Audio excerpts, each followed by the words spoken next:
তো আমরা দুনিয়ার মানুষগুলো কত অহংকার করে বলি, কত গর্ব করে বলি, ওই 10 তলা বিল্ডিংটা আমার, ওই জায়গাটা আমার, ওই বাড়িটা আমার, ওই গাড়িটা আমার, আমার ছেলে মেয়ে অমুক তমুক, কত গর্ব, কত আলোচনা। এগুলা শুধু দুনিয়াতেই থাকবে, দুনিয়াতেই থাকবে। আল্লাহ তাআলা রাব্বুল আলামিন বলেন, হাত্তা জুরুতুমুল মাকাবির, তোমাদের ধন সম্পদের প্রতিযোগিতা কবর পর্যন্ত চলবে। এরপরে স্টপ।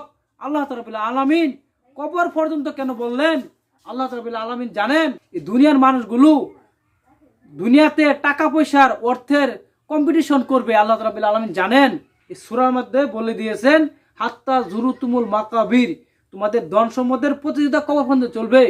আমাদের প্রিয় নবী রাসূলুল্লাহ সাল্লাল্লাহু আলাইহি ওয়াসাল্লাম বলেন, দুনিয়াতে মানুষের সম্পদ 3টি। নাম্বার 1, তুমি যা খাইলা, নিজের পেটে যা আহার করলা। নাম্বার 2, তুমি শরীরে যা জাকজমক পোশাক পরিধান করলা। নাম্বার 3, তুমি দুনিয়াতে যা ইবাদত আমল করলা। আমাদের প্রিয় নবী রাসূলুল্লাহ সাল্লাল্লাহু আলাইহি ওয়াসাল্লাম বলেন, মানুষ মারা যাওয়ার পর 2টি সম্পদ দুনিয়াতে থেকে যাবে, একটি সম্পদ শুধু আপনার সাথী হবে, সেটি হলো আমল।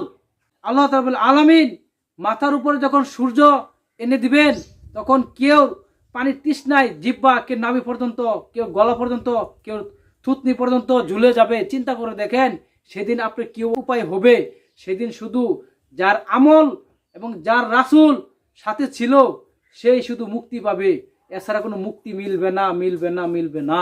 মাটির উপরে আমরা যা গর্ব করে বলি, মাটির উপরে আমরা যা অহংকার করি, মাটি বলে, যখন আমরা রং তামসা করি, মাটি তখন বলে, তুমি জানো না আমি চাইলে তোমারে আমি দুঃখের সমুদ্রের ভিতরে ঢুকাইতে পারি, আমার পেটের ভিতরে ঢুকাইতে পারি।